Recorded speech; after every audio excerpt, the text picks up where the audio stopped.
โอ้โหไฟโทมัสของใครเอ่ยอันนี้ของน้องพิมพ์ของน้องพิมพ์คันไหนครับน้องพอสคันไหนโอ้โหสองรางเลยเหรอครับ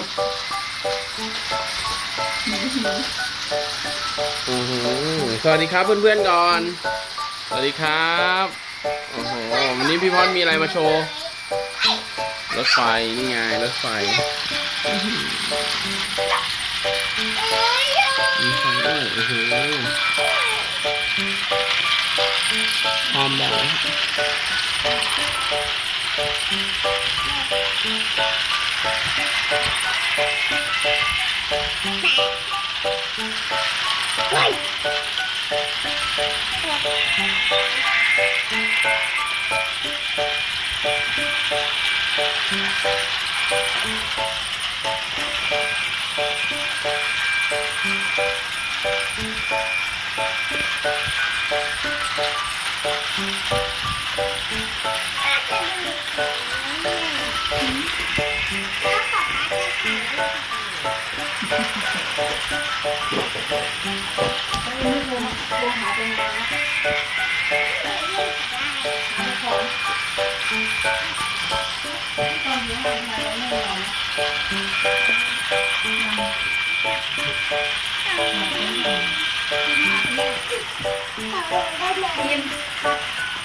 นี่เกือบว่านี่เห็นไหมเกือบถ้าเรา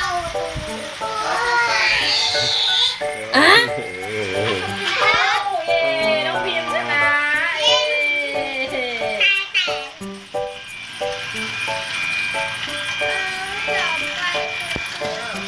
ปิดก่อนสิครับพอสปิดก่อนโอเคกดปิดไงโอเคปิดไม่ของหนูว่าปิดก่อนเห็นไหมรถไฟมันล้มอ่ะจับมันตั้งขึ้นสิครับโอเคต้องเอามาช่วยตัวช่วยอีกแล้วนี่ ไอ้กี้มันเร็วอ่ะของเล่นเยอะซะด้วยเร็วเกินไปอ่ะแม่ครับ ไอ้กี้มันเร็วมันเร็วเกินไปเลยทำให้รถไฟล้ม ป๊าเดี๋ยวรถไฟจะช่วยขึ้นใครช่วยแล้วกันแล้วช่วยกันเลยเอาครับมันไม่ได้ล้าง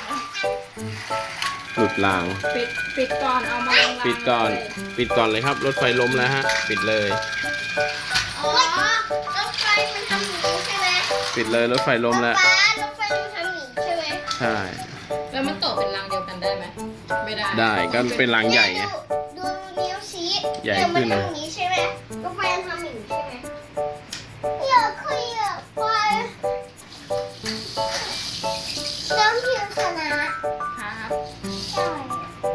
ก็เจอแล้วน้ำพิมพ์อันนั้นต้นอยู่ในต้นอยู่ในติดกันน้ำอันนั้นต้นอยู่ตรงนี้